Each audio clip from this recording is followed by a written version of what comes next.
മാസ്റ്റർമാരുടെ വീട്ടിൽ വന്നപ്പോഴാണ് ഞാൻ ഈ പൂനിലാർ കാവ് എന്നൊരു പേര് കേൾക്കുന്നത്. ഞാൻ ടിനിയോട് വരുമ്പോൾ പറയുന്നു, അദ്ദേഹം ഇതിനു മുമ്പ് വെടിക്കെട്ടെടുത്ത് പൊട്ടിച്ച കാരണം എനിക്കിനി കയ്യടി കിട്ടില്ല എന്നുള്ള ഉറപ്പാണ്.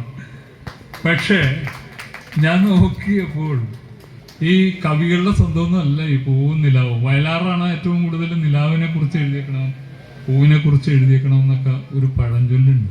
തെറ്റാണോ?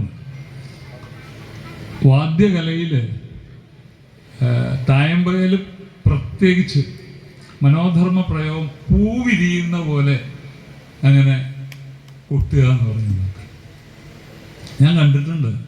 തൃത്താല കേശവപൂകൾ ആയാലും പല്ലാവൂരപ്പന്മാരായാലും കുഞ്ഞുകുട്ടന്മാരായാലും മട്ടന്നൂരായാലും അങ്ങനെയൊക്കെ പൂ വിരിയണ പോലെ.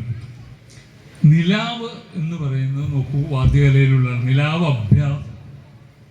അപ്പൊ പൂവും നിലാവും ഒക്കെ ഈ വാദ്യകലയുടേതാണ്.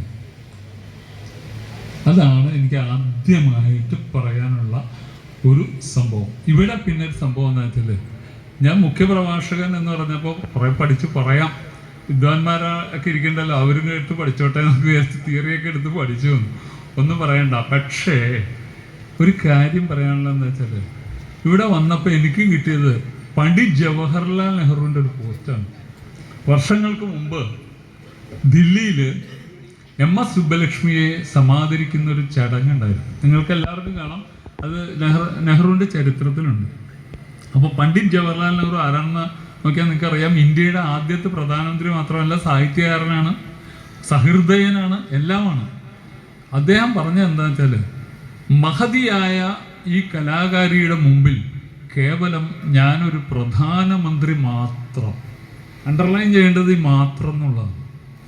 അപ്പം അതേപോലെ ഇവിടെ ഇന്ന് സമാധരിക്കപ്പെട്ട അവിട്ടത്തൂർ രാജപ്പൻ എന്ന് പറയുന്ന ചെണ്ട കലാകാരനായാലും തങ്കമണി എന്ന്, അദ്ദേഹത്തെ തങ്കമണിയൊന്നും ഞാൻ വിളിക്കാൻ പാടില്ല, കാരണം അത്രയും വലിയ ആചാര്യനായിട്ടുള്ള മദ്ദള കലാകാരനായിട്ടുള്ള തങ്കമണി ചേട്ടനായാലും നാരായണൻ നായരായാലും ആരായാലും ഇവരെയൊക്കെ ആദരിക്കാൻ കഴിഞ്ഞു എന്നുള്ളത് എൻ്റെ ജന്മത്തിലെ ഒരു പുണ്യമായിട്ട് ഞാൻ കണക്കാക്കാണ്.